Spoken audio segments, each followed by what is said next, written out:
what I was thinking about though, like it's like you said, do the work, right? You have to go through a journey first. And I think what a lot of men need to know is you do need to have that solidarity about yourself first before you even go into a relationship, right? Because now in society, we're taught to be more emotional in our relationships, right? He's my Mhm. best friend. She's my best friend. That The doesn't work. partner. Yeah, the It partner doesn't thing. work because Yeah. it's at some point, like you said, you're going to get tested. And at a certain point, there's lines that have to be drawn. And we're going here. Well, I don't want to do that. All right, well, you're gonna be back there because this is where I'm going. Then it's like, all right, hurry, all right, hold on. Here I come. You know what I'm saying? Right, But right. had you wavered from that, it's like, Yeah. this is a little shaky. I'm not sure. Yeah, I still love him, but I can't really follow him because I don't know where I'm going. And if I can influence him, you know what I'm saying? Like, Anybody can. yeah, exactly. Yeah. Like if you can't deal with me, how can you deal with the world? Warriors, come out to play. What's up, Warriors? Welcome back to the Warriors Way Home podcast. I am your co-host Edmund with my here with my brother Travis. How you doing, sir? What's up, guys?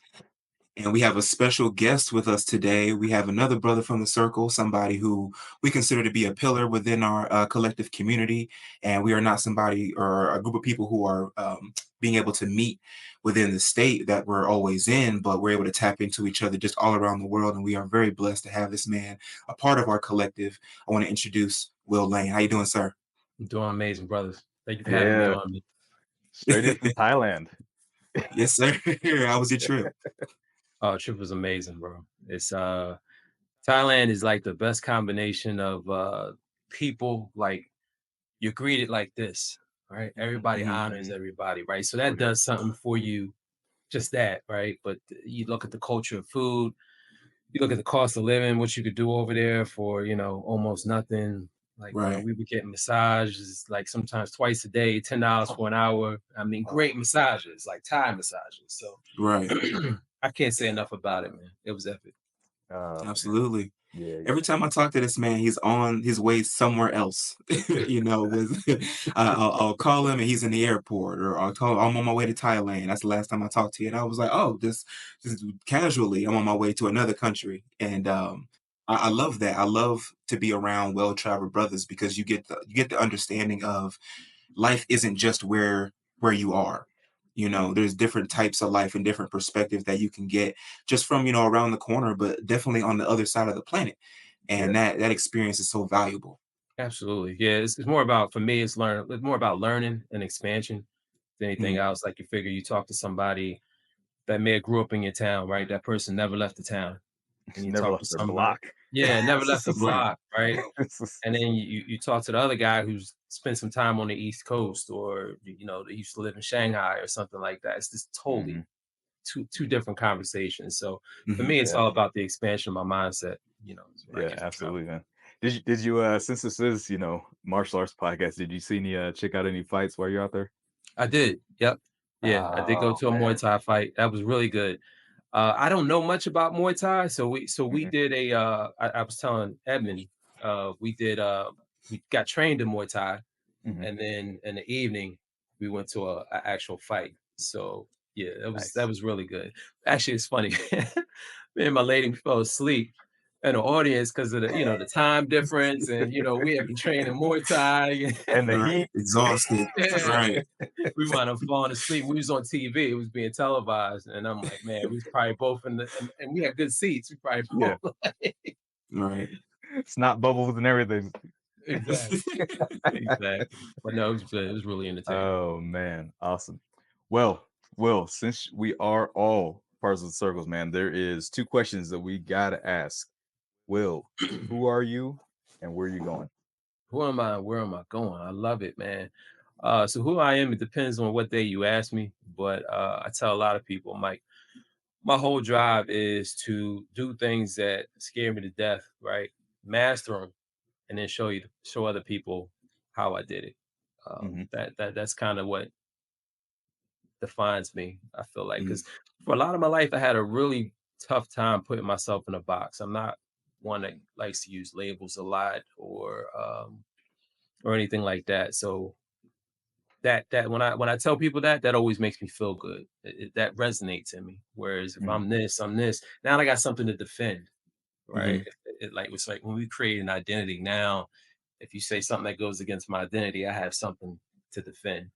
But mhm, I mhm. find that just using that kind of kind of persona or identity, it helps me stay in flow a lot better. I do things I'm afraid to do. I master them, and then I show other people how I did it. Mm. Nice. Love What it. was the That's second nice question? too. I love it. Where are you going?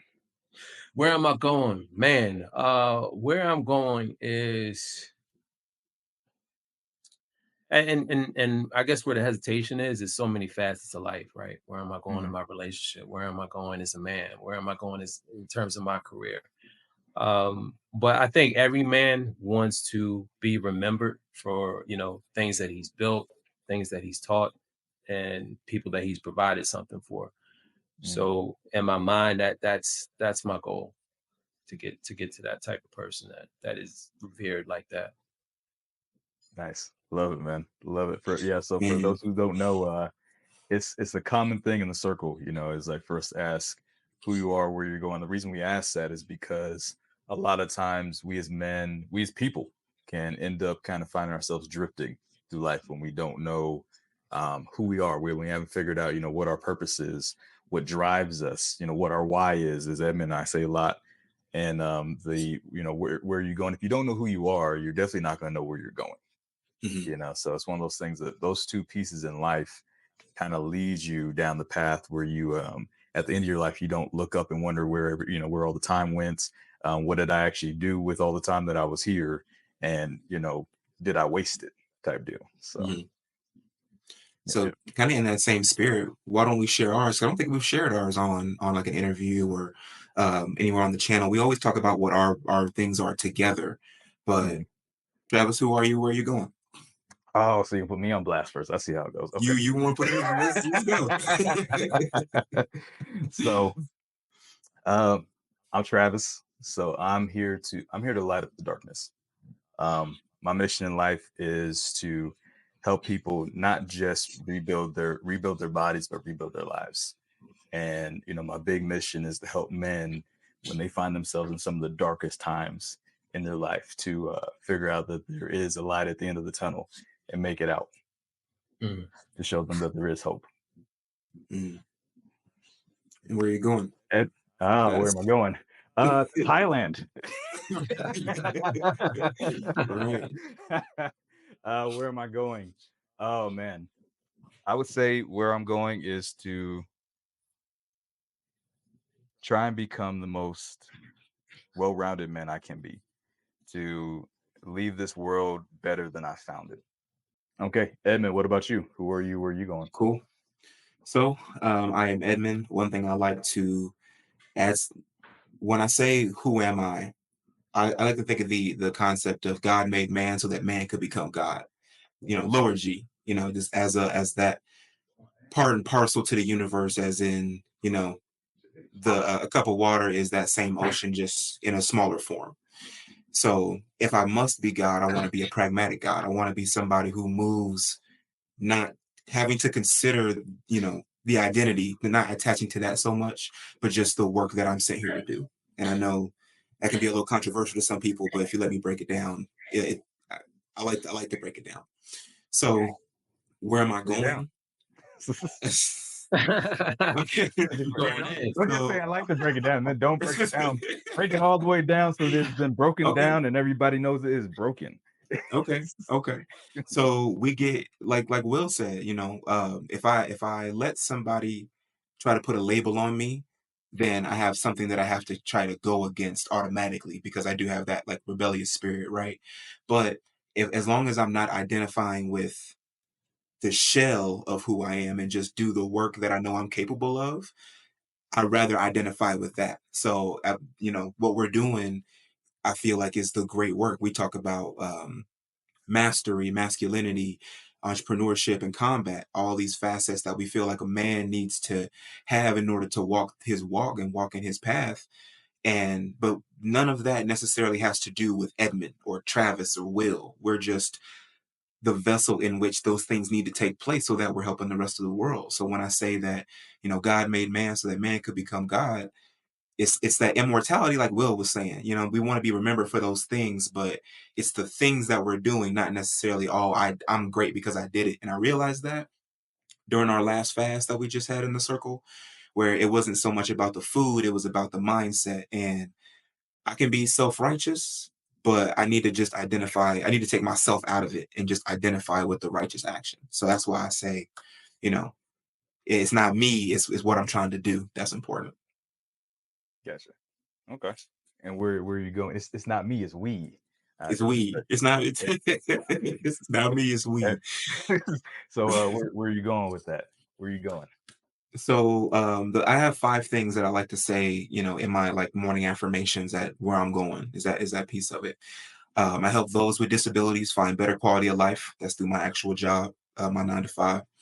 Um, I want to spread the art of kudo throughout North America. So, that's what we're doing is kind of really good for that. I want to be able to spread this art form that has done me so good.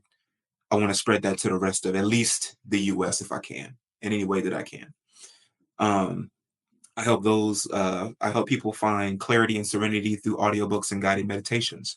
That's how I got into YouTube, was through, the meditations and trying to help people find some sense of peace.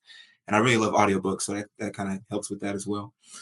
Um, Warrior's Way Home is where I say that I want to help men define their masculinity and become well-rounded modern day warriors. And now that I have my son on the way, I want to invest in myself and my family so that I can build generational wealth. Mm, That's nice. dope. Love it, man. Love it. I do what I can. Woo. Man, that's a clip right there in itself, right there. So, yeah, Travis, why don't you go ahead and just kind of focus in on Brother Will and start with your first question. Gotcha. All right. So, well, one of my questions, man, is, a lot of times when we're on this journey, we tend to bump up against a lot of struggles, a lot of challenges. So on the way to becoming men. So my question is, what would you say is one of the greatest challenges or issues you've had on your path to becoming a man? And in that, what would you define as? There's this phrase that goes around a lot, is like a real man. What would you define a real man as in that? That was a lot. I like to go deep, man. Right off the bat, just boom. Right. I think my biggest struggle is something we all deal with as men, but and I hate to say this, but even more so as Black men, and that's like overcoming past trauma, right? Because Mm, when we show up here, we're not just responsible for dealing with what we have to deal with our story. It's just like mm, we also carry the DNA of everybody that came before us, and just because you're your brother doesn't mean your forefathers were slaves, and that whole thing, right? Because we know that was made up. That's not true, right?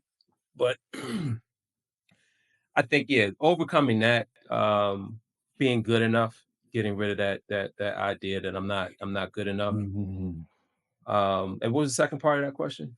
Um, What do I so define and as a what real man? and what and what would you define as a real man? Because there's a lot of we talked a lot about the box, putting ourselves and each other in that box now, and there's a lot of time now where a lot of people are trying to put men in this box, like, well, this is what a real man is, and it's only this all the Mhm. time, and if you step outside that box, you're not a real man type deal. Mm. Yeah, I think a real man at the end of the day is prepared for anything. Mm, I think he's solid in terms of who he is, right?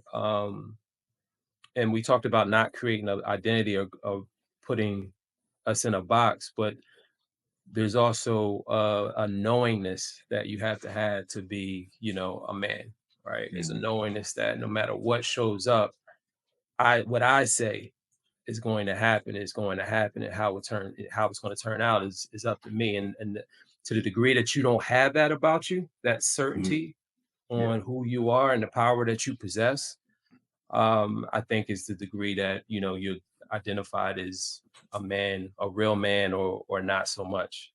Does that Mhm. make sense? It does. Mhm. It does. It actually flows really well.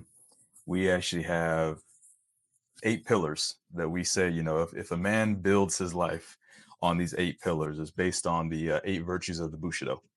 And if a man builds his life on these 8 pillars, he'll have, quote unquote successful, um, valuable life, and he'll actually, really probably have the life he actually wants to have in this world. Hey guys, quick interruption to the episode. Let me tell you about the 8 Inner Gates, our personal growth and self-mastery course that's been showing men just like you how to get unstuck and take their life, relationships, career, or even business to the next level. The same principles that have helped us to find purpose, overcome depression, command respect, dominate in our careers, and become honorable men, we're now sharing with our brothers. So if you want more of this life, you know you're capable of achieving more of this life, and you're tired of just drifting through it, click down in the description of the episode or in the pinned comment and gain access to the first 2 lessons in the course, completely free on us. Click now and begin unlocking the gates blocking your success in this world. So I'll just read them off real quick. So the 8 virtues of the Bushido, 1 is integrity, 2 is respect, 3 is honorable courage, 4 is honor, 5 is compassion, 6 is honesty and sincerity, 7 is duty and loyalty, and number 8 is self-control. So, and what we talk about on here a lot is if you try and master, because you're not going to master all of these. It's that attempt. And if you try and master a lot of these pillars and integrate them into your life and build your life on these things, being an honorable man, that heroic courage, not just the pointless courage where you're just hopping in stupid situations just to hop in stupid situations because you think you're Superman. It's like, but judging that beforehand. Like I said, being honorable, having a standard, having morals that nobody and nothing can shake you off this square. Is like, I'm deeply rooted into this, and you can't do anything to shake my morals on this side. Being honest, having respect, not just respecting others, but making them respect you, demanding that. Is like, I respect those who respect me. Is like, beyond, if you don't show me any respect, that's probably what you're going to get at the end of the day. You're not going to get much respect. Now in the work, corporate and everything like that, you got to kind of play that how you play it. But at the end of the day, if somebody's not showing you respect, you don't go above and beyond to necessarily go out your way to be respectful to this person. You give what you get in this world. And so, if you set your life on a lot of these pillars, you find yourself on solid ground. And speaking to that certainty again, like, and a lot of people don't notice, like, women don't have that. Mm, Women, like, they don't have balls, you know what I'm saying? They're not supposed to have it. You know what I'm Right. saying? And it's like most men have never been through an experience where they get to locate the source of their power. Like, the source of mm, your power is that knowingness, is that fortitude, is that pushing forward. mm, It's masculine energy. It's women don't have that. They may appear like they have it. They may have a lot of passion, but that this is gonna happen and that's it. That's totally exclusive to men. mm. Mhm. Agree. Yeah, it's almost kind of like, men have to be more, like you said, more grounded. I was even thinking as like when you, and this is probably a wild way of thinking about it, but even when you were talking about the balls ground us. It's a reason it's between our legs and not at our chin. So, it grounds you to the earth. You have to, as a man, you really can't afford to be flowing like the wind. I see a lot of ladies, and not all of them, but I see a lot of ladies where they have a little bit more freedom to like flow to this thing and then to this thing and flow throughout the world. But when I see men going through it, it almost looks like, I was like, dude, you're moving reckless. I Right. was like, Mhm. we can't afford to just do, this thing. Is that we got to Absolutely. be more structured, because if we're not, we're the foundation that we build our legacy on. And when we're a shaky foundation, it's not going to last very long. Right. You can't procreate without that foundation. If you're thinking about like how whole civilizations were started, you think if people were just kind of wandering with no general direction, that you would even have these greater populations that are able to not only just travel, but to be able to conquer different areas and territories. If you don't have any direction, you're just a worker, I guess, at that point. And there's always a reason why there's somebody at the top, but that person at the top, I think about royalty sometimes when it comes to like how to have your house in order. And when you have a king, yeah, he's the one who has the final say so, but do you really understand how many people around him he has to help him guide that decision so that you're not just going to war all the time, or you're not depleting all of your resources, and you're making sure that you can stay in power and people are generally happy under you? Because having that main direction, everybody, for a man, it's the level of detachment I feel like you have to have, because people only love you until you do something wrong. You know what I mean? So Yeah. like you have to have that unwavering direction, because everybody, even if they love you, they're still going to have to test you, because they need to know if they're following the right person. And if they choose to stand behind you, that's even more pressure. But you're right. I feel like women don't really understand the need for that direction even internally, because you see a lot of guys moving recklessly and they can be successful, but they're not happy. How do you balance the two? And you might think that you're happy with like all the things that you gain from being materialistic, I guess you could say. But the reason why I love Will is because you can definitely tell he's done the work of grounding himself. And I don't see a lot of waver in you, honestly, when we have these conversations, and when you're going, because you always talk about know your numbers, and make sure that because you're dealing in life insurance. You know what I mean? That's what further thinking thing, what far off goal is there than what happens a few years before you die? You know what I So, mean? So, uh, Yeah. and oh, as go I ahead. think to Sorry. that, go ahead. I'm sorry. We No, no, no. finish. Please, please. Go ahead. I'm good. What I was thinking about though, like it's like you said, do the work, right? You have to go through a journey first. And I think what a lot of men need to know is you do need to have that solidarity about yourself first before you even go into a relationship, right? Because now in society, we're taught to be more emotional in our relationships, right? He's my Hmm. best friend. She's my best friend. That The doesn't work. partner. It, Yeah, the it, it partner doesn't thing. work because Yeah. it's at some point, like you said, you're going to get tested. And at a certain point, there's lines that have to be drawn. And Hmm. we're going here. Well, I don't want to do that. All right, well, you're gonna be back there because this is where I'm going.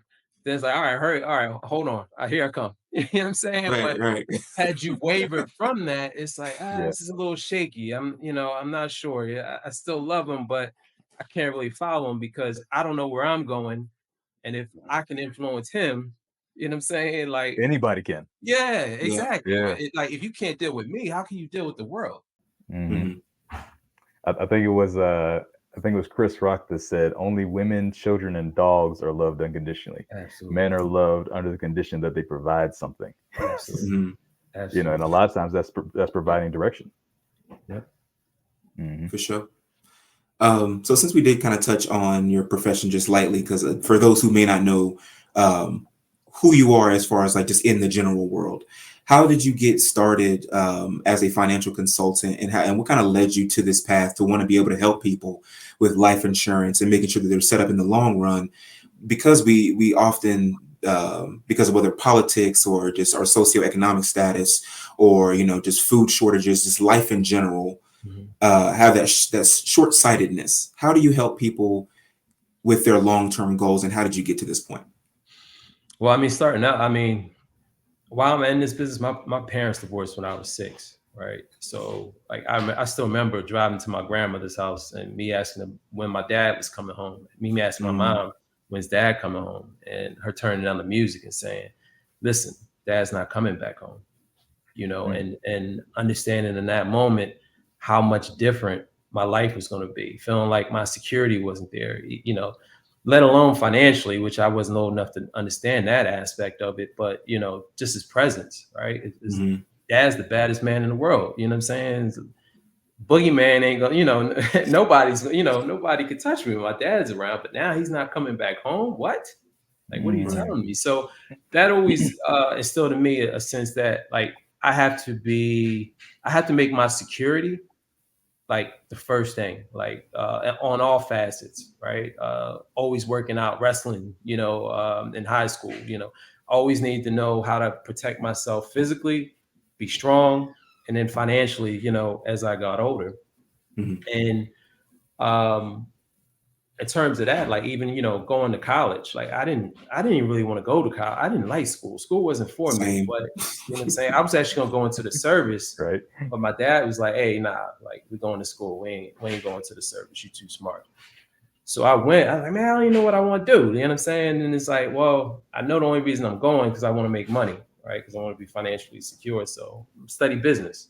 Mhm. And so that's what kind of led me down the road of business. Started out working for a company called the Vanguard Group, worked my way up to being actually one of the few Black high net worth. They got a group in there called Flagship where you have to manage like 100, actually it's closer to 400 households with a net worth of $1 million or more, right? And so it's Mm. like I wanted to kind of understand like how does the high net worth person think? Like what are they Mhm. doing any differently than anybody else? And from there, that whole experience of working for Vanguard, I left there, went into banking, started working with business owners, 2 to 25 million in revenue, and working with them. And in 2017, I just kind of got, I don't know, I just got kind of bored, and it's kind of like, it's the money's good, a corporate card, 6 figure salary back when 6 figures was actually, real money. Meant something. Yeah, it Right. meant something, right? But it's kind I of die like, inside when I hear that. 6 figures, you ain't got no money. Like, but it's just like I was miserable, bro. Like I didn't feel like I could be myself, because you're the banker, so you got to be perfect. You can't have no problems. You know what I'm Mhm. saying? You can't even talk how you really talk around your friends. You know what I'm saying? Like it's like I got sick of like being that person, Mm, and I left and went into the insurance business. It was really rough in the beginning. It's a bit of a process, but got to the point now where gotten to be comfortable and Mhm. yeah, it's good. nice, Excellent. man. Um, so one thing I tell a lot of guys, I deal with a lot of people who do, just starting their business and everything like that. Even when we were starting this, one of the things that I really harp on is, learn how to sell. As Absolutely. I think every guy should learn how to sell. And people are like, well, but I'm not a salesman. I do this. It's like, no, you're selling every single day. Absolutely. From the chick you're talking to in the club, trying to convince her to go home with you, you're selling, bro. Absolutely. It's like, because if you don't close that deal, you go home alone. It's like, so, and even when even when you find your purpose, find your passion, find that why that you're living, if you don't know how to sell it to somebody else, what does it matter at the end of the day? Bro, you're Is talking my like, how, language. yeah, You're talking my how language can I? because I even believe Yeah, for a kid. Go ahead, I'm sorry. no, no, no, yeah. I'm abrupt too, so Hey, if I you, love if it, you Sir, man. didn't know. we Me all too. are. Me too. But I was gonna say, like, even a kid right now, man, unless you play sports really good and you could get a scholarship, man, go find you a good job knocking on doors for a little bit right out of high school, saying get a really high end, successful sales program and Yeah. learn how to market. If you know Hmm. sales and marketing, you will never have to worry about going broke ever a day in your Yeah. life because it essentially is how to make something from nothing. Oh yeah. Mhm. Oh yeah. I sold Cutco out of high school. Oh, Okay, there you That go. was There you go. I always tell people, it's like, man, one of the most interesting moments you'll have in your life as a black guy, as a black young man, is hopping on the phone with somebody, scheduling an appointment to sell them knives, and then showing up at their, especially with the name like Travis, because it's funny, we all do the thing on the phone where we have we have our corporate voice, and then we Right. have our phone, our homie voice. Hmm. And right. so my corporate voice was so good, plus the name Travis. When I showed up at the door, they opened the door like, "Hey." Oh, it's a brother. Oh, That guy I was They talking to couldn't. on the phone, he said, right, not even Not knowing on it's the you. face, man. It was the most hilarious thing every single time. It's like they open that door, like, "Hey," I'm like, "Hey, I'm Travis." That was a white guy, didn't you? They're like, "No, no." I right. was like, "Don't worry." When I Google my name, all I find is NASCAR drivers and bullfighters. I said, "You let's go sell you some knives." Right. You see? Man, that reminds me of I was in sales very, very briefly. I got into it. I was in retail for a hot second as my first job. And the second job I took was actually Kirby vacuum. So I didn't get sucked into the Cutco knives like everybody else did. My brother got caught into that. But I did the vacuums. Now these are like at the time, what, 2011, $2,000 vacuums, About that. and Yep. I'm Without the me. attachment. Without the And the attachment. Italian, exactly. And I'm me, all of 6'3", 250 dreadlocks, and this too big button down light blue shirt. And it's cold out. It's like midwinter. So I have to get into people's houses, just for the heat. I don't care. I don't give a damn if you buy anything. I just need your heat for like 10 minutes so I can get to the next house. But that did teach me a lot about selling yourself. And that's some of those memories that I think of, like when I'm ever looking for a new job or when I was doing freelancing for photography or videography. You do have to sell yourself. Just thank God it's under better conditions these days. But that teaches you a lot about yourself too. It's like, well, you gonna call your boss and tell him you can't do it because your feet are cold and these little dress shoes and these thin ass socks, or are you finna get in somebody's house and at least attempt the sale? And I've only ever sold one on a payment plan where I never saw the proceeds for. But it was just the fact that, oh, I can do this, because you do have to be in neighborhoods and in these situations of expansion where you're wildly uncomfortable, but you can still make a way. Absolutely. And it's a very masculine activity, right? Mhm. Things not going your way and still pushing through because they have to, right? They got to work. Mhm. Oh yeah. Um, and I tell people, man, it's like being in sales, you can work your way out of any problem, right? It's like I just haven't talked to enough people. Like, are you Mhm. willing to be the guy that is willing to ask, you need $1,000? Are you willing to ask 10,000 people to get your $1,000? Well, Mm. the thing you'll figure out is that you don't need to talk to 10,000 people, but if you're willing to, you'll have that $1,000 yesterday. Mm. Hmm. Absolutely. And I think sales is probably the closest thing we have now to being that hunter on the plains. So where you Absolutely. got to go out because you only eat what you kill. Right. In most sales jobs, you only eat what you kill. It's like because they may have that baseline. For those who don't know, they might have that baseline, but man, it's not enough for you to eat on, bro. Right. It's like Mhm. it's not in this, and if you sit there too long, they're gonna have some questions for you. It's Right. like so you gotta get out there and you gotta perform.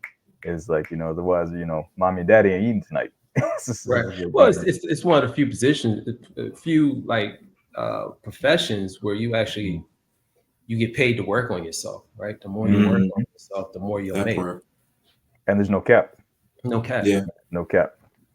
That's all. That's But all they in had to tell me, right? The better, the more I would do that for free. You telling me you gonna pay me? For sure. What do you think the role of like mentorships and networking play in that cultivation of that kind of skill? Because I know a lot of people feel like they have to start where it's just them. Did you have a mentor at any point in your financial journey, or how good at you were networking? I know a lot of people, uh, we have a little bit of a similar experience because I worked for Fidelity right out of college. I was able to start there before the end of my first semester.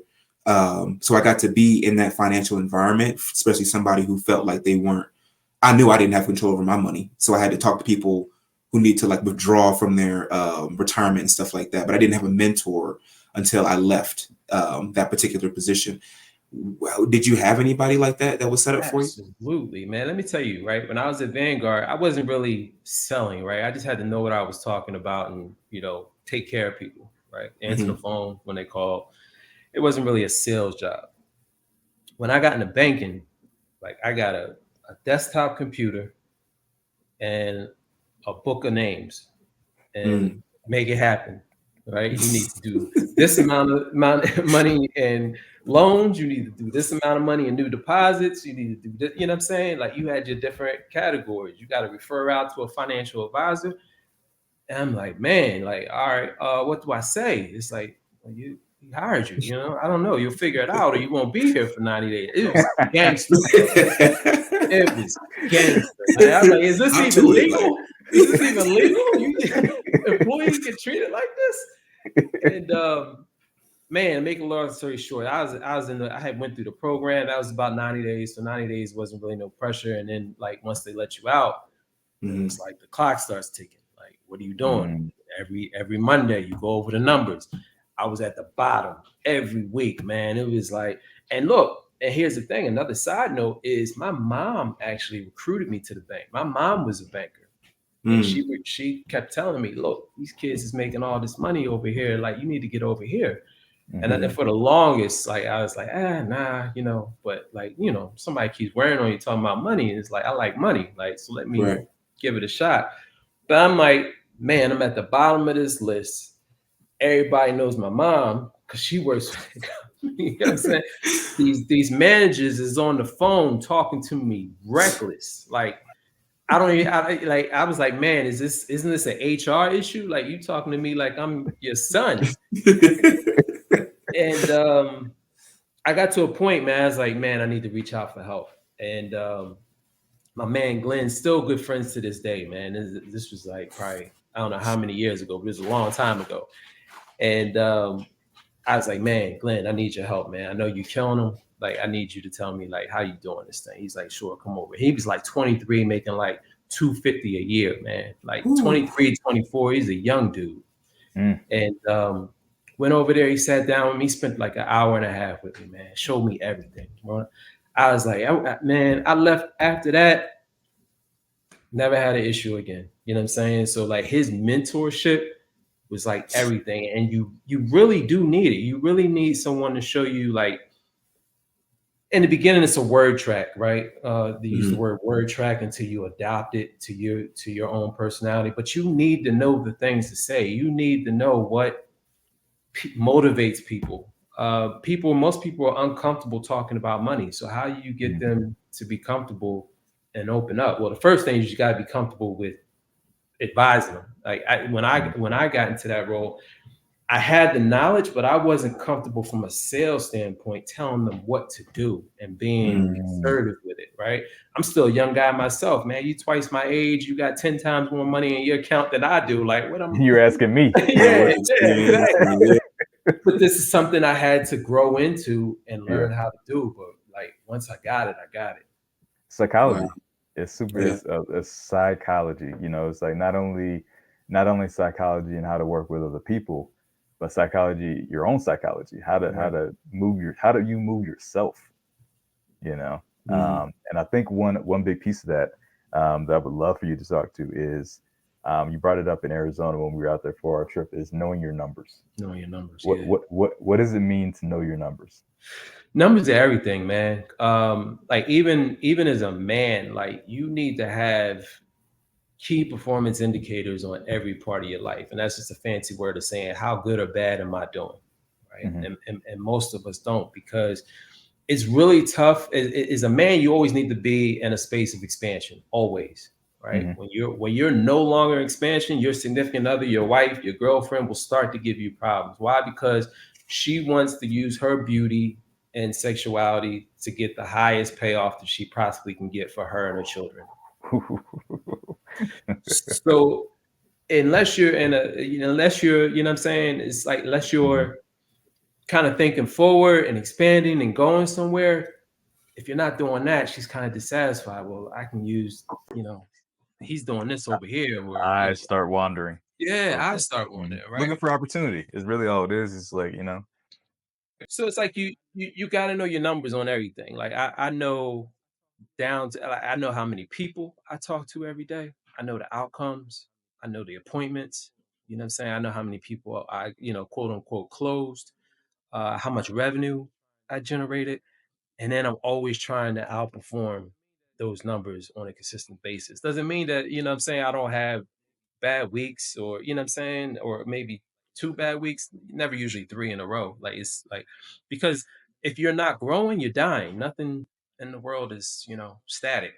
right? It's like you're either growing or you're dying. So it's like to the extent that you want to actually grow and still be here and survive, you got to keep doing more, right? Because Mm, if you're not, you're dying.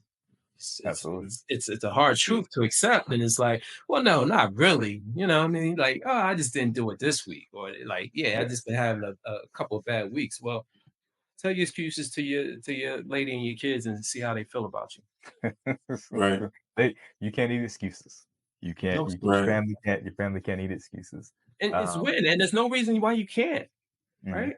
There's no reason why you shouldn't be growing. There's no reason why you shouldn't be expanding, which is why I think sales is the greatest professional world because all this is so easily visible and Hmm. it's 100% up to you. The only thing you can say is, I don't feel like it. Well, feelings isn't an emotional, isn't a masculine, you know, idea. You know, women mhm, deal with feelings, men just yeah. deal with the facts. So That's crazy. how do you roll knowing your numbers into outside of work and business more of your personal life and relationships? How do you roll that into? Do you use that in those aspects of your life as well? I use it on every aspect. I use it spiritually. How many times did I connect the source? Did I connect the source today? Right. Mm, Going back, how many times did I connect the source this week?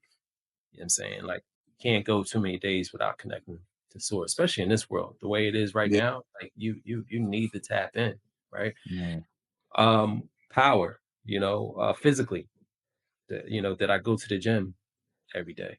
You know what I'm saying? Because I feel like it's really hard for you to demonstrate power in the world if you can't first demonstrate power in your body, mm, right? that, Uh, Business, which we just talked about, knowing my business numbers. And then you're saying my relationship, did we do date night? You know what I'm saying? Did I do something that expressed my love, for her, you know what I'm saying, in a way that made her feel good that she appreciates. Hmm. And then your relationships. Am I reaching out to brothers? And I'm really bad with the last one. I'm not gonna lie to you. Like relationship, I tend to be an introvert and I tend to get in like shells real easily, right? Because I'm so caught up in what I got going on and what I'm trying to achieve and what I'm doing. But mm, one thing that I think we should always be mindful of, like, are we connecting with like-minded brothers like ourselves and really getting out there? Because like most of the information you're going to learn is going to come from your environment, the books you read, and the people you associate with. mm, So it's mhm, a lot that you're leaving on the table if you're not making a concerted effort to cultivate the relationships that you have and then also develop new ones outside of that. Hmm. I would I would challenge one little piece of that you said is like you're bad at being able to reach out to folks because you're so focused in on things that you have to do.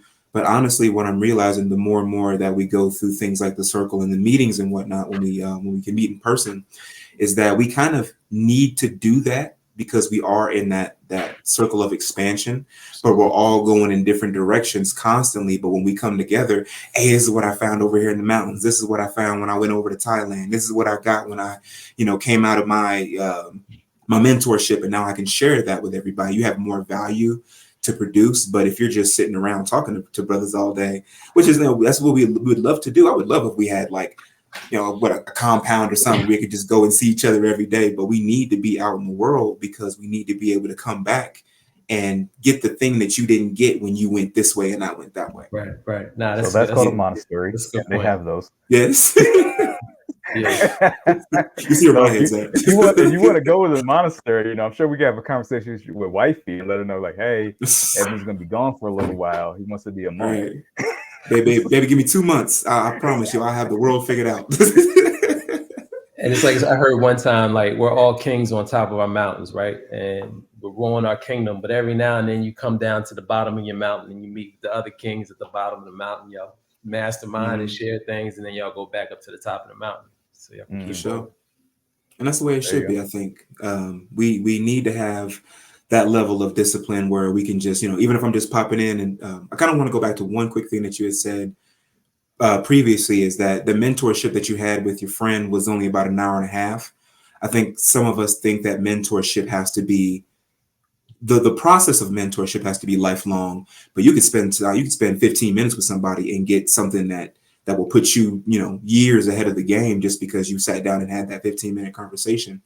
Um, and I had that experience with this quick course thing that I took a couple of weeks ago. And it was only 5 days, it ended up being about 6. And I recorded all the information that I could.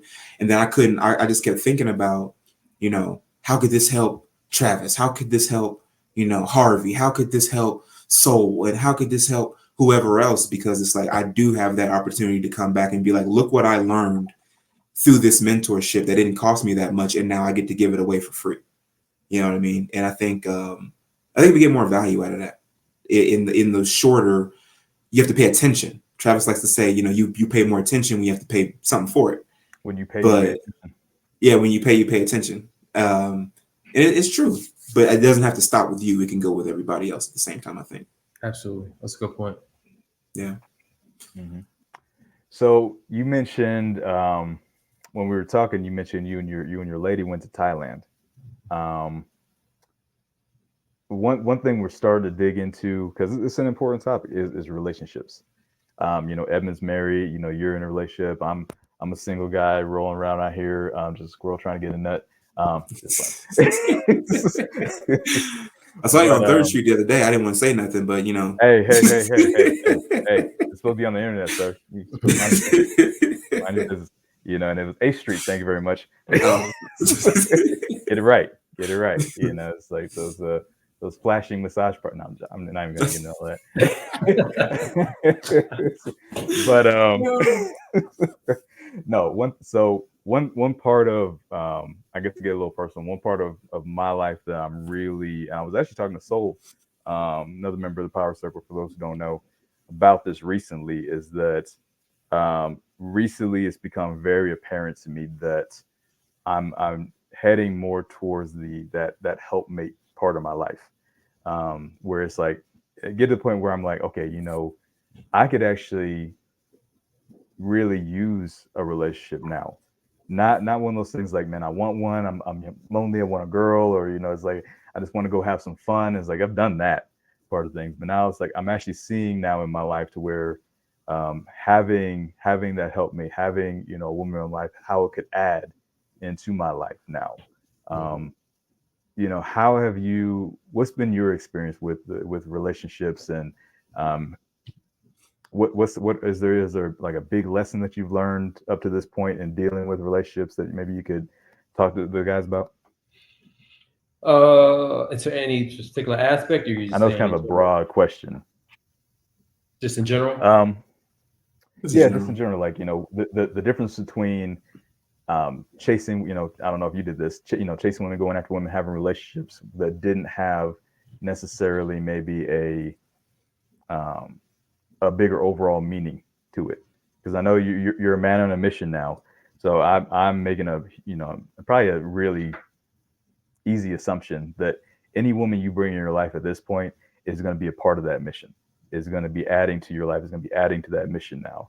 Is like when a man has a purpose, anybody he brings in his life, whether it be women, friends, family, whoever it needs to be, is helping and adding to that mission, or they're not a part of their life.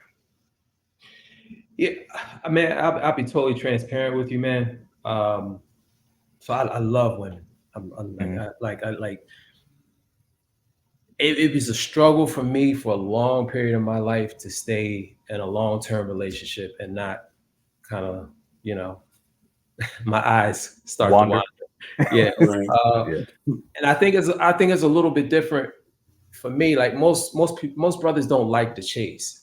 Like I Mm-hmm. actually enjoy the chase, right? Just like I enjoy sales, right? And relationships is just it's a different form of sales, like you kind of mentioned Oh yeah. earlier. It can be fun. The chase can be, it can be a lot of fun out there chasing. Yeah, it is. So what it is, it caters to your ego, It right? does. And like I said, True. I came from that conversation of not being good enough. So for Mm-hmm. me, every time, I don't know if they do numbers anymore, but every time I got a number, you know what I'm saying? And, you know what I mean? She was nice looking. It was like, all right, I'm good enough. That's what you're at this time. Yeah, What's your IG? What's your Snap? right, exactly, exactly. I say I'm out of the loop. I don't even know. But yeah, you sleep with somebody new. It's like, all right, yeah, I'm good enough. You know what I'm saying? But then Mm-hmm. you like realize after a period of time, like it's fleeting. Like Like, Mm, you know what I'm saying? Like you're wasting a lot of money. You're not going anywhere as a man. Like, and I'm not talking about like having a good job. That's nothing. Like yeah. where are you going? What are you building? And so I say that to say I understand now the importance of having a woman in your life. You can go so further, so much further, so much faster, right? Because Hmm. the accountability is there now, right? Yeah. Because in order to be in a successful relationship, it also requires you to keep doing your work, even more so, because you have somebody that understands you in a lot of ways better than you understand yourself. Like we Mm, think we know who we are. No, your woman knows who you are, bro. mm, Like by nature, they're designed to be able to pick up on weakness, insecurity, all that. You know what I'm saying? So it's like yeah. I understand the importance of that. Like a real good friend of mine, we went through it's a masculinity training program, if you will, for men in marriages, right? And we kind of both were like similar, right? Like didn't really have a real desire to get married, right? And a lot of it was because we really didn't see the value in it at that point. But one point, I know he's dating this girl for 2 years, and it's like he called me and was like, "Yo, I'm getting married, man." I was like, "Really?" I said, "Wait, that's Mm, interesting, man." You know what I'm saying? And I respected his opinion, so I'm like, "Why?" He's like, "Because there's places I want to go in life that I can't go unless I increase my level of responsibility." mm. I had never heard anybody say that, bro. Like Wow. he's willing to take on more responsibility because he wants to grow as Mhm. a man. And like that's still stuck with me. And actually, like my next relationship, which is the one I'm still in, actually probably not the one I'm in right now, but we've been together a little over 3 years. But Mhm, my last relationship, I kind of like started taking on that mindset, but I had messed it up for so long. We were together for 11 years. I had done so much of the wrong things, and like it was mhm. so much work to get it. It was like it just didn't work, right? Yeah. But my next relationship I was in is just like, man, I'm going to be responsible. Regardless, I'm not married yet, but what I'm saying, going that way. But it's Mhm, like I'm going to look at this as a level of responsibility. Mhm. Whereas mm, before, to be honest with you, I was looking at it like, hey, you trying to take something away from me because I wasn't committed. mm. That that hits home so much. um, because I'm just gonna be real, man. It's like most of my relationships were built on like every time you say like I'm good enough. It was always for me trying to prove something. A big one for me was trying to prove that I wasn't like my dad and my stepdad. That I'm not out here just hoeing around. And which was interesting because I was also fighting that dog in me. To be honest about it, it's like because I would see the opportunity and be like, it was a struggle. It was like a tug of war with me. It's like I could see the opportunity to get out here and have all the fun that I possibly could have out here in the world. But it was also one of those things where it was like I was trying to prove to myself that I wasn't these guys that I watched destroy um, the world around me. Destroy their relationships with their kids, destroy the relationships with their wives or their baby moms or whatever. I've been that guy in the scenario. I've been that kid to watch how a family falls apart by watching guys run out here, cheat, and do all these different things like that. I've been sit front row for that. So it's been this like tug of war in me to where it's like, yeah, man, I've gotten out here and I've had a great time. I've had a lot of fun, but there was always that piece of me that's like, one, I'm not good enough, but two, I have something to prove that I'm not like them. It's like, so that's always been a hard dynamic when in relationships, because it's been one of those things where I've always kept women at an arm's length away from me. Mm-hmm. Is like I'm here to, I'm here to try and lead the relationship and do these different things, even though I wasn't on purpose. I wasn't on purpose. I wasn't on my path. So how can you lead somebody when you don't know where the hell you're going? True. Absolutely. But at the same time, I was not willing to take the advice, not willing to get the help, not willing to be even emotionally vulnerable with them, because I was always keeping them at arm's length. Because I was like, it's like, no, I can't let you in because I don't feel good enough. So why would I let you see that part of me? And a lot of that has changed. A lot of work on myself, being in the circle, hanging out more with brothers like Edmund, like yourself, like Soul, seeing how, men in this world actually can move and be, has definitely shifted the way I see relationships. To the point where I'm like, I finally know what the purpose of a relationship actually is now. Whereas I didn't before. I was just in a relationship to kind of, it's like, it's what you do. It's like you get a lady, you go out, you take care of her, you do, that's the thing you do. You take care, you provide the money, you provide the income, you lead, you make decisions. But I didn't know why I was in the relationship, if I'm gonna be real about it. Now I'm like, okay, I know what the purpose of a relationship actually is while I'm on my path. And it's completely changed the way I think about things. And fair enough, like we don't like they don't teach us this kind of stuff, right? This is information that's usually, if you were fortunate enough to grow up in a 2-parent household, or you had some uncles or grandfather that gave you the game, it's like you kind of know this stuff. But if you growing up, basically just looking around, it's kind of like the stuff you see, but you don't know what's behind it, right? You don't know the reasoning behind it. And I'll push back a little bit on something you said about being emotionally vulnerable. I believe the biggest success factor in any long-term committed relationship is the circle of men that you have around you. Yeah. Right. Because the vulnerability is not. Well, I'll not caveat that just a bit. When I say emotional, I would say emotionally available. I wouldn't even say Gotcha. emotionally Okay. vulnerable. There you go. I wasn't emotionally available.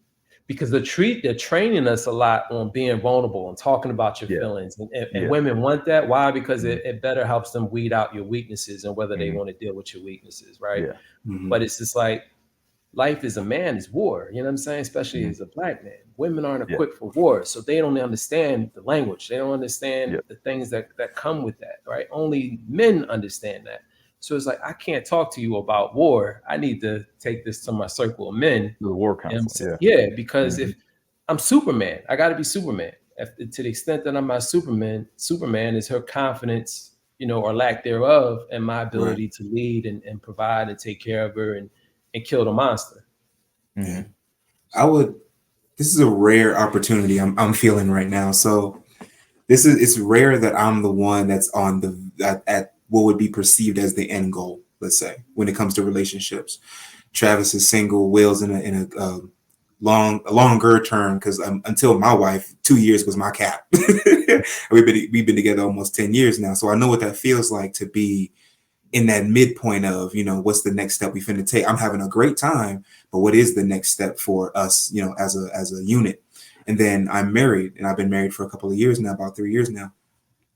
I will tell you this, because I also came from a background of, I don't remember how old I was, but I remember when my parents split. I remember the conversation. I remember the, where I was standing, kind of thing. And I remember the last time I saw, well, I'm not getting into that, but I know what that feels like when you don't have a lot of positive role models when it comes to what that long-term relationship should look like, or trying to build a household. But I knew what acts of service was. I knew what love should have looked like, because my people, they were still very loving. And when it came to me, they were mostly on the same page. But when it came to them, when I wasn't in the room, it was a disconnect. So if all you see is the disconnect, what makes you want to connect in the first place? Absolutely. And that was when me and my wife got together. When me and my wife got together, it was a learning curve, because everybody on her side of the family was married or had kids or was working on it, and everybody on my side was divorced and baby mamas and shit like that. So when she was like, I want to get married, I want to have this life, and I'm like, well, yeah, that sounds good. I want that for you, but I don't know how I fit into that. I didn't know I didn't know what my wedding was supposed to look like. I didn't know, what moving in with your lady looked like, and being able to take care of those responsibilities with the bills and whatnot. So it was all, there was a good amount of just sitting and observing how her family acted, and how I knew the few people that I did know, if they had some type of real structure. And I'm very appreciative with my upbringing because it teaches you how to be the person that you are now, or at least it should. But you can't I don't know, disqualify those underlying things, that kind of foundation that you come from. So when me and my wife got married, or rather on the way to getting married, she was like, oh, between 2-3 years, I think I'd want to, lock something down. And I'm like, oh, I feel that. It was almost 4 before I had like really proposed, or even it could be a little longer than that. But it was because I was dealing with that self-esteem and that self-worth of, I don't know how to be a husband. I'm not gonna be I can't be a father. I don't know how to do XYZ. And then, but I was still doing everything that was required of a husband. If you were sick, I was there. If you needed help or a ride, I was there. You need help with money on bills or food, or baby, what do you need? Doing all the things that a husband and a father are supposed to do. But I wasn't calling it that. It was just how I was built. And it was the love that I had, and the love that I think all men have that. But they don't know, if you're trying to stay out of a box, you don't even know what the options are, kind of thing. You don't know where to put that love in the name of a husband, or the name of a to be father, or an entrepreneur, or whatever the top thing that you're trying to be. If you don't have that internal direction, then it's all lost. And I thank God she stuck with me throughout that time, because she never stopped seeing the potential. But when it came to like that decision of I'm getting married, it wasn't even something that was spectacular. It wasn't like an aha moment where the light bulb went off and the fireworks was going. It was actually a very calm conversation with myself, where it was the logic. It was like, you know what? We've been together this long. I don't hate nothing about her. I'm not unhappy. She has direction about herself. Even if, I'm not involved, she definitely has that. Where is she going? I would be a fool not to make her a permanent part of my life, kind of thing. And it doesn't have to be. I think women get the Disney Channel, approach, where it's like, the tiaras and we got to do this at midnight and happily ever after. We don't have that. We don't have a version of that. Ours is, protect, maintain, expand, be the pillar. But what is the point of teaching a man to be a pillar if you don't know what that pillar is for? What are you uplifting? What are you holding up at that point? Or are you just one of these pillars that has a bunch of cool shit inscribed on it, but it's not a part of a greater structure? I think that's the thing, that's the education piece that we're missing, is what is it for? I agree. That's facts. So I would say that to say, what strategies would you say that Travis, could help men? Hold on a second. What you think about Travis? So I was like, I was not expecting this conversation to go this way. I just saw his face, so I was wondering what he was thinking. Go ahead. Right. Yeah, I was just like, I was just thinking, past coming up, like relationship stuff. I'm like, yeah.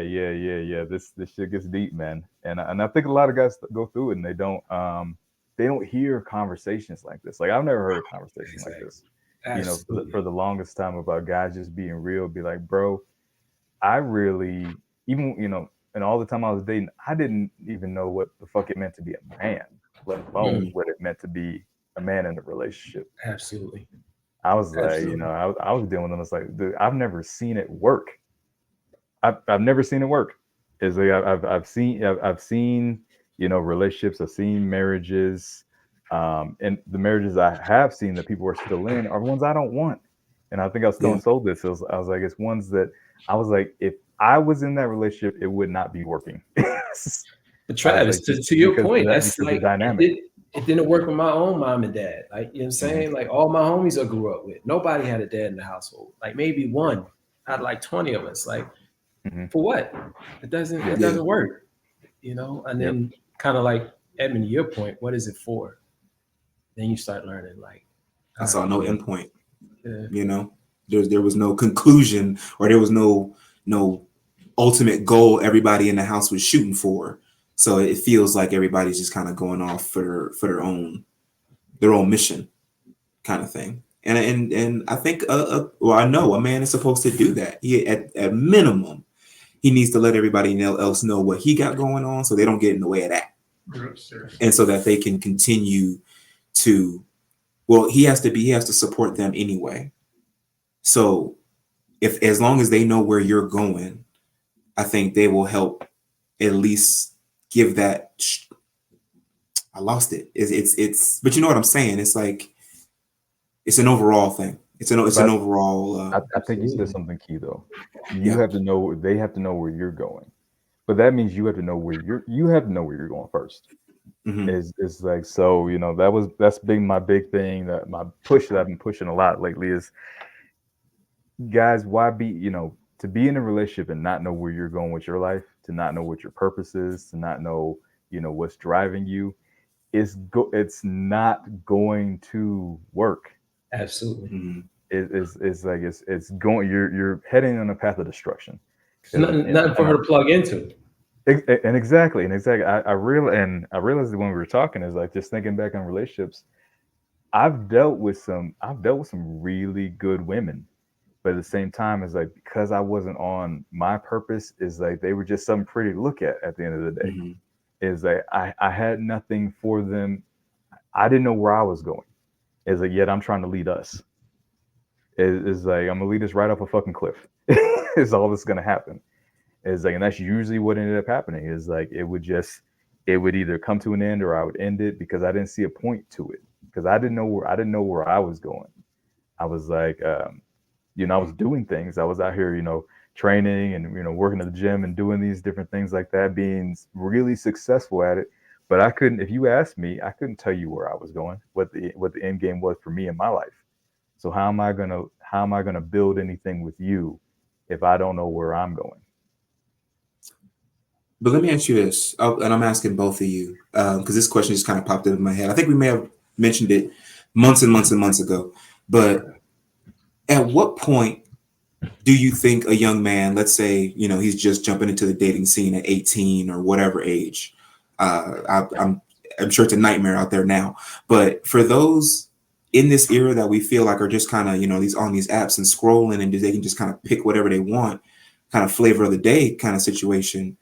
At what point should a man have that direction? At what point should he be cultivating the direction that he will take his eventual family? Because right now it's a lot of back and forth, people just kind of bickering about what you should do or what you should do. But at what age do you think is appropriate for a man to start figuring out who he is, where he's going, and what's his truth? Well, let's start with you. Well, I mean, I think like if you look at any other culture, like especially in the East, there's an initiation to become a man. Like Hmm. here, you're kind of like 18, you're old enough, Yeah. you're a man. But there, like, what I'm saying, when you figure out puberty, the mother disconnects from the boy, right? You can't lay up under me. Mhm. And, like, what I'm saying, maybe earlier than puberty, but at a Yeah. certain point, he goes and he has to challenge himself, go into the woods, for a couple of days, whatever it is, right? Hmm. But once you come back from that initiation, now you get to hang with the men, right? But I think that initiation and addressing some type of fear, locating the source of your power as a man, your masculinity, your balls, I think once you have that, it's easier to kind of plug into things like, what is my purpose? Where am I going? Right? Because you essentially know that nothing can stop you, but there's a knowingness of nothing. It's not in your head now. Like it's more of a, especially with the social media thing, it's more of like a mental thing, right? Nothing can stop me, nothing. But you don't know where your power is. How can you make a claim that nothing can stop you? You don't know where your power is. You've never addressed a fear. You know what I'm Hmm. saying? And really, really overcome it. Been alone at night in the woods, right? Not literally necessarily, but figuratively. Hmm. Uh, so I think once you have that foundation of going through that initiation of a man, it's a much easier to plug into.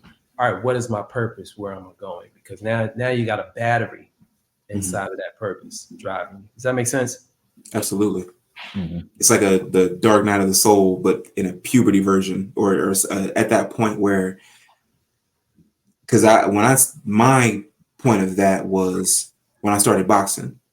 I was maybe 19, 20, and I was like, I haven't been shit tested enough. As an adult, I can say that. As somebody who was younger, I didn't know that's what I was looking for. I didn't know I was looking for a challenge. I just thought I was wanting to lose weight. But there is a point where internally you can feel like I'm not there yet. There's something that needs to happen so that I can figure out what the rest of my life looks like. For sure. What would you say, Travis? Um, I definitely agree with Will. There's in so many cultures. I mean, Native American culture, they do spirit. They do spirit journeys, and a lot of African cultures, they will, like I said, take the male children from the women, from his mother, and actually take them into the men of the tribe, and they'll actually go out, into the wilderness and actually test this guy. Everything from going spending the night or a couple nights in the wilderness with only a knife. You have to figure out to make fire and feed yourself and do all these things, because how can you feed other people if you can't feed yourself? How can you protect other people if you can't protect yourself? And there are certain standards they have set for you to even be called a man, for you to be called a warrior. Um, even in the Jewish tradition, there's certain things that you got to do to be seen as a man in that culture. And if you don't achieve those things, you're not seen as a man in that culture. You're not getting invited to the major life events in that culture. You're shunned until you pass that.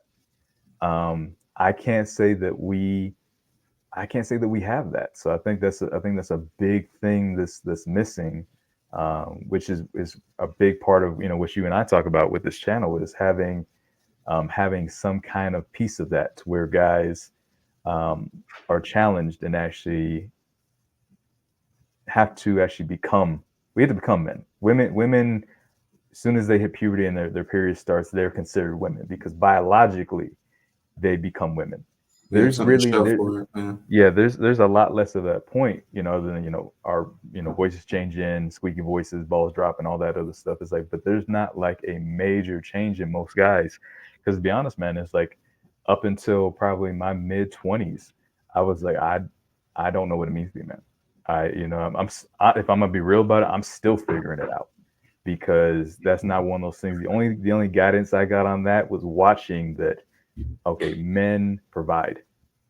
That was the thing. Men provide and men protect. Is like you're providing income. You work hard.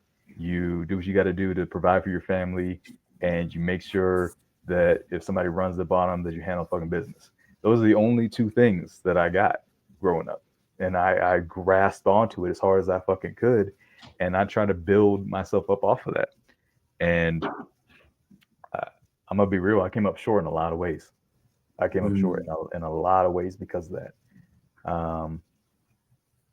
And I think a lot of guys are going through that because they don't have, that guidance of, this is what it actually means to move like a man in this world.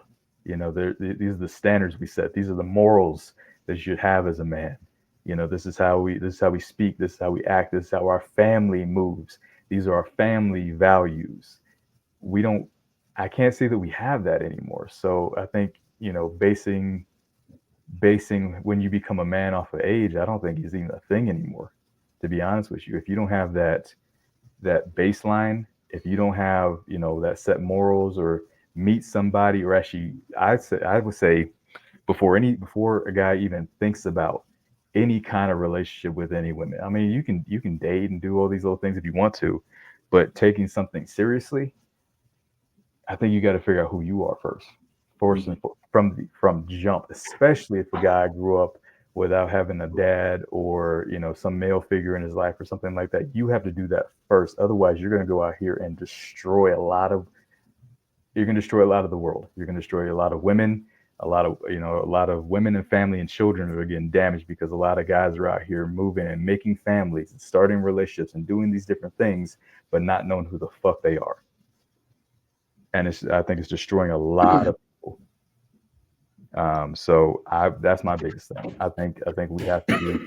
That should be the first and foremost thing in a young guy's mind. If a guy's 18, just graduated and everything like that, and out here, and hasn't seen a successful relationship or a man moving in that kind of way, husband, dad, that sort of thing, dude, you need to work on you first. Fuck everything else. You need to work on you. Well, Oh, okay. but Sorry. I was going to say something. I was going to say Go ahead. Go ahead. to Travis's point. What's promoted now is pleasure seeking, right? Which is Mhm. totally a feminine, trait. To Mhm. constantly seek. I won't say that. That's kind of seems like derogatory. It's definitely not masculine. It definitely doesn't speak to discipline and having an objective and having goals. And as long as that's promoted, like sleeping with women, you know, uh, being promiscuous, Spinning plates. yeah, Yeah. smoking, getting high, relaxing. Like I don't see anything in the culture that speaks to discipline, that speaks to providing, that speaks to still showing up even though you're not happy. You know what I'm Mhm. saying? It's like when men in a society get emotional, it always declines. Mm. Always. You know what I'm saying? Mhm. Like a man has to be able to see his emotions, but not be connected to them or have them dictate his behavior. I'm Mhm. complete. Edmund, sorry about that. Go ahead. No, no, you're good. Great conversation. I would say when it comes to kind of touch on something that Travis said, it's like taking care of self first. My pops was a phenomenal role model for myself, but the one thing he was lacking was self care. He was definitely taking care of everybody else on every front, even to his own detriment. But he always told me at least keep 10% for yourself as best you can, and that 10% is to make sure that you have a place of refuge to kind of go back to so that you can figure out, okay, well, who I am, or who am I, where am I going, what's my next step, how am I going to be able to get to XYZ? If you're giving everything to everybody else, you can't even figure out your own destination or what you would like out of the situation, which, I think about that now more than ever because I have my son on the way and I'm like, how do I want him to what's his percentages? What's going to be his numbers for the way that he runs his life? And I need to make sure I'm on points because he's going to be such a sponge. I've spent a little bit of time being around children over the past couple of months, just as like a sub for martial arts classes, and I would be showing them something. I turn around and they're doing the exact same thing, or at least the best to their ability. Even if I didn't tell them, even if I said, do X, Y, Z, they're following what they see, not always what they hear. Mm, So, it's crucial for a man to have some type of structure because automatically his children or the women around him or whoever that see him as some type of leadership material, they're going to follow even if you don't tell them to. And it blew my mind, fellas. I was just like, because uh, uh, short example, I put my hand up like this because I was like, all right, you want to pay attention to this hand? And I turn around and the kid has his hand up, and I'm like, what, you got a question? And he was like, no, I'm doing what you said. And it was something as simple as that. I was just like, wow, I didn't realize how much we are actually being watched, not only by children, but everybody around us, because they want to make sure. And but that's a certain. Sorry, to go back to the 10%, because I was getting ready to go somewhere totally different. You need that 10%. That 10% is going to help you expand with the rest of that 90% because if at least these three questions, or and you at least know the general direction that you're going, you can always course correct. And I feel like we should make sure that men know that there is flexibility in that structure, even so. Because as long as you have that foundation, you can tear the house down and build a whole new house. But absolutely. the foundation has to be the same because if you start messing with the foundation too much, you're gonna end up sinking. You're gonna end up in a spot totally opposite of what you thought you were gonna be in. Hmm. Absolutely. Um, so because we like to give um, tangibles, we like to give one thing I would say for what we're talking about for that guy that we're talking about is, man, find a good group of guys. Also get involved in martial arts is something I tell anybody and every guy who seems to be like drifting or lost is like find a good martial arts school, martial arts instructor, because a lot of the characteristics that we're talking about you find in martial arts. You're required to know who you are and what you're capable of. You start to develop that. You start to learn that. You start to learn how to not only protect yourself, but to protect other people. How to move, when to attack, when not to attack. How to, not be overly emotional, to, not lose yourself in a fight. Because the minute you become emotional and you lose control of yourself, you lose the fight. As like, and there's a lot of guys running around here real emotional, stepping on each other's shoes, pulling out the nines, behind the club, shooting each other off of some bullshit because you're not in control of yourself and you feel like you got something to prove to the world. And a lot of times it's a real big insecurity. And when you a lot of those guys don't know what they're capable of, so they find that they have to prove something to everybody, to prove that I'm tough, to prove that I'm worthy, to prove that I'm good enough. Maybe if I beat you, I feel better about myself, or I beat you because I hate myself. It's a lot goes into that whole thing, and that's a whole thing that turns into a whole nother video. But I would say get around a really solid group of guys, something like the Power Circle, and get into martial arts. Are two things that I would suggest to every Minimum, guy. Yeah. minimum. Absolutely. hmm I mean, you got any more questions, man? Um, yeah. So kind of circling back to that long term plan that we kind of touched on a little bit, and this is kind of more towards your business. What advice would you give somebody who is starting to think more about the long term? Because these will be great action steps. What would you say to somebody who is starting to look into how does this end? My financial literacy, how much time should I invest into that? How do they develop a long-term goal? Let's start there. So a man has to be financially literate, right? Unfortunately, that's another thing that most men lack, right? They don't understand finance, and a lot of it is not necessarily their fault either. Like it's been by design. Like you even look at like math, right? Most kids don't even do well at math in school, right? Business is hmm just finance is numbers. So there's a natural kind of I don't want to deal with it anyway, right? Because I wasn't Hmm. good at math and they got all these fancy complicated concepts and things like that. I just don't want to deal with it. I'd rather pay somebody to tell me what it means, and then you wind up getting taken advantage of somebody because you don't understand what they're talking about. You just trust them because they have a nice suit on. Right. But I say first off, understanding finance is just something that's like it shouldn't be optional, right? We should all like we're in the game of business. We by default, even if you don't consider yourself a business person, we're all in the game of business. So that should just be part of your regular personal development regimen, I think. But beyond that, I think once you get serious, do something, but make it systematic, right? Social media is, people are out there kind of just talking about all these new concepts, infinite banking and paying mortgages off early, all these different concepts. And it's like, it's just floating around in your head.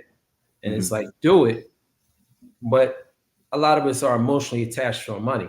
And there's even more issues than that. Not only am I emotionally attached to my money, I don't feel like I'm good enough, so I got to use a lot of this money so you can see I'm good enough, right? Whether Hmm. it's the car, whether it's the place you can't afford, whatever it is.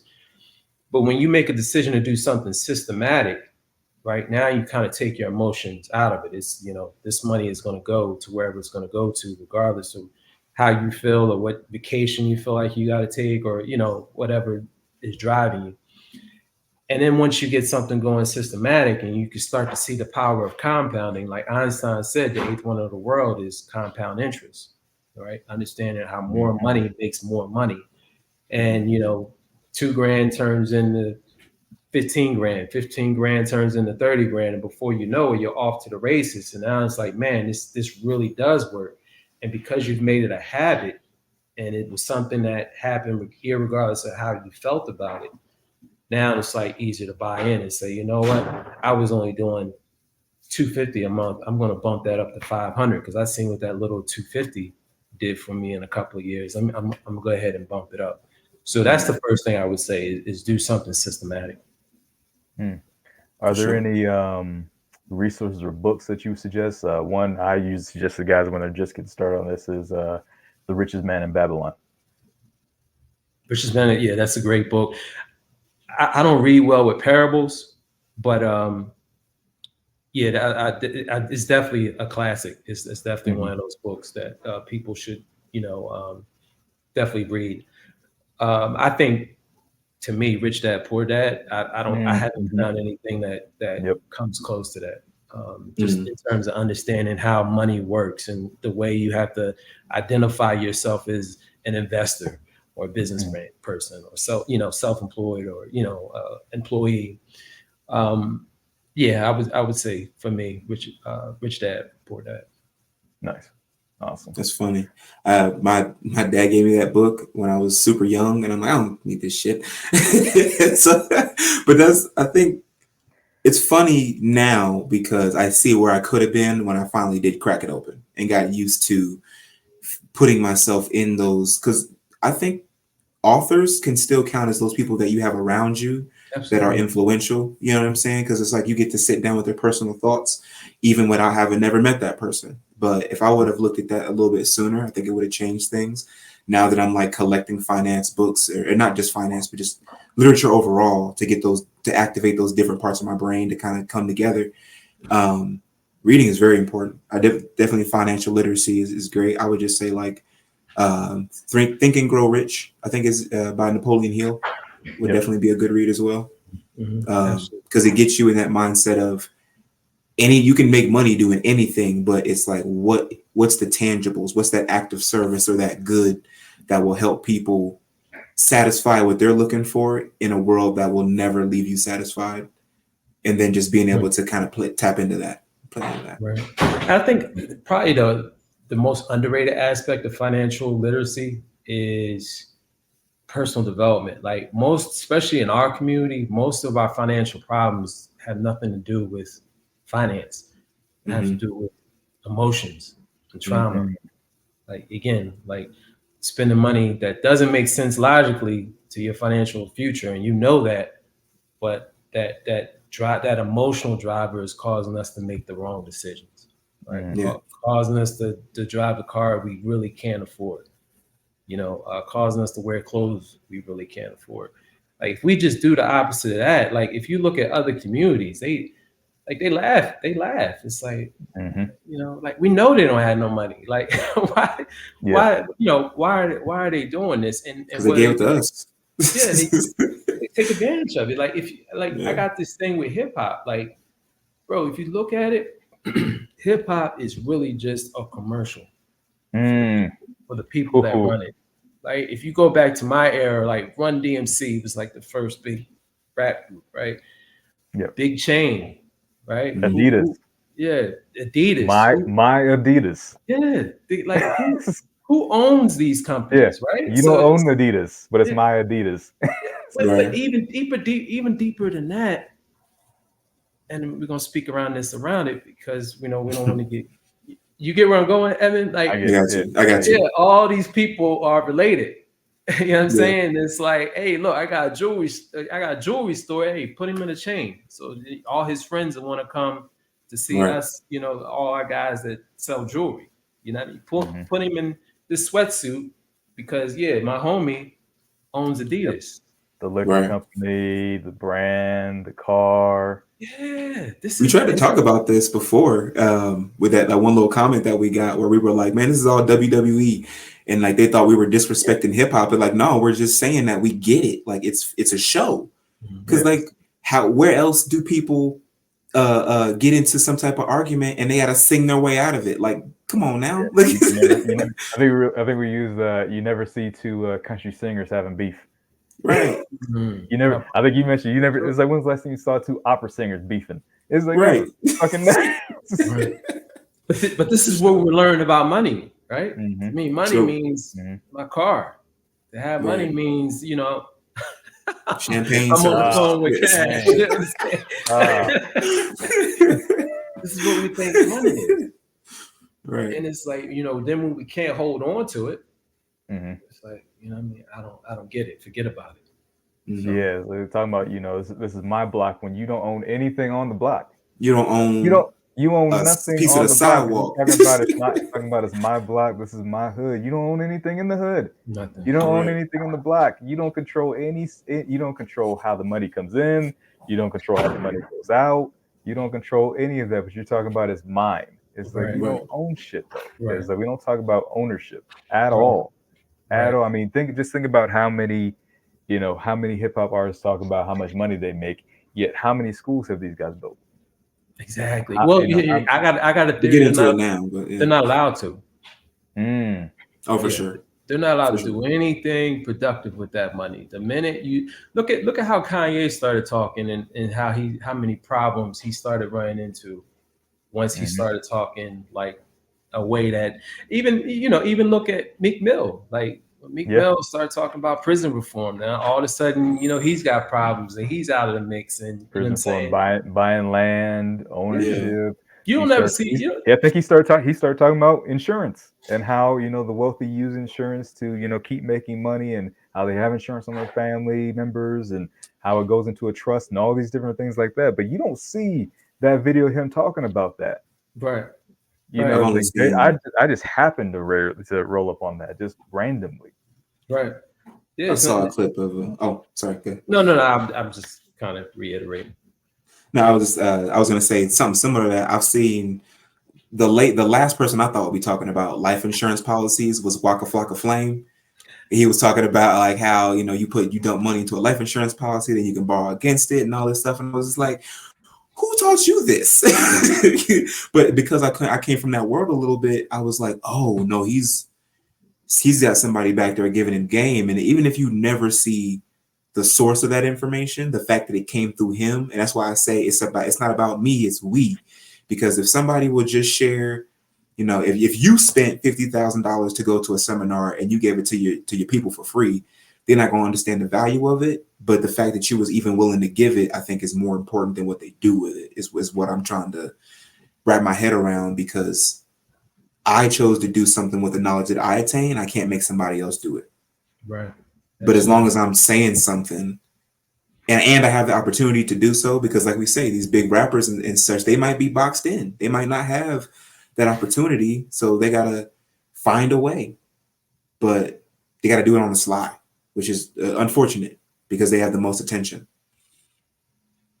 Yep. So Yeah. any closing thoughts? This was fantastic, Will. I knew this was gonna be good. I knew all of this was gonna be so informational and passionate and everything. So I just want to say thank you again for sitting down with us.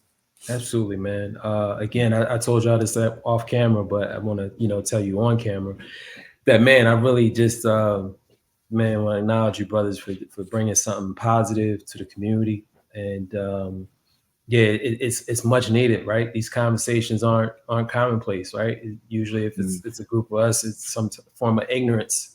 Mhm. You know what I'm saying? That's being spoken. Like Yeah. Yeah, brothers are really putting a dent in the universe, man. So thank you. Appreciate it, I man. appreciate that. That's I awesome. did have one last question for you.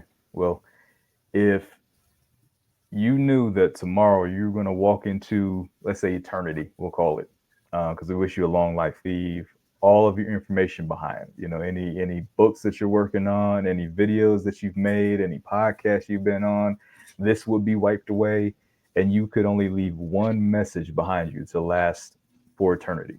That this is Will Lane's message to the world, to men, to the world. What would that message be? Test your fear. Test what you're afraid of. It's because it's Mm, the only thing. It's so cliche, right? Everything you want is on the other side of what you're afraid of. But just really, really push the limits on that, and like do the thing you're terrified to do, just to see that it isn't real. Mhm. mm. So cliche, but it's everything. Everything. It's cliche for a reason. If Bars, enough people say it, somebody will believe it. Yeah, absolutely. bars. Man, we so appreciate this, man. Really, thank you. This has been great. We'll definitely have to do this again, 100%, Mhm. because Absolutely. this is dope. Absolutely. I enjoyed it. Yeah, yeah, yeah, yeah. So guys, Edmund, tell them where they can find us, man. Perfect. So if you want to see clips of our shows and more information like this, please find us on Instagram, Facebook. Matter of fact, I'm gonna look at it right now because these numbers go up like stock every time I see it. We are currently sitting at 2 seconds. And we'll be That ain't posting the gonna take links forever. to Will's Instagram and social media as well. Okay. Yes, Definitely, sir. the information he has on his, I was scrolling through this morning a little bit more, and I was like, yeah, they definitely need to see Hmm. this. So we'll definitely be dropping that in the links too, linking that up, man, and just so you guys can hear more from him, because this brother has way more knowledge to offer than even just what we glimpsed in this video just now, man. So For definitely tap sure. in with him, 100%. So we have 9,200, a little over 9,200 on our Facebook group. We got 445 subscribers within our YouTube channel. You can find us on Instagram, TikTok. I think we have an X account now. There's all these places. It's all Warriors Way Home. Find us on your favorite streaming platform, Spotify, Apple Music, anywhere where podcasts are found. And like and subscribe, guys. Like and subscribe. Like Emma said, we're knocking off 500, man. Our goal before the end of this year is, let's see, we're in July, August. Mm-hmm. I would say by I'm gonna put it out there. By the beginning of October, our goal is to have 1,000 subscribers on YouTube. So Easy. we can really start making these moves and doing more lives and doing different things like that, doing more interviews like this that are, really, like I said, the goal is to really have the conversations that people are, one, too scared to have, or two, don't know that need to be had. Because there's a lot of bullshit out here. A lot of guys talking a lot of noise about football and sports and rapping and all this other stuff like that. Entertainment, yeah, it's a lot of entertainment, but not a lot of stuff that's actually going to move you forward and help us actually progress in our lives, man. So we definitely want to keep bringing more conversations like this. So like and subscribe right now if you haven't done it. Help us reach our goal of that 1,000 subscribers on Facebook. I mean on YouTube before October. So Absolutely. And remember, guys, stay up. Let's go out here and be honorable men. Because first and foremost, become well-rounded warriors. Because you much rather be a warrior in a garden than a garden in a war. Take you guys next time. Peace. Peace.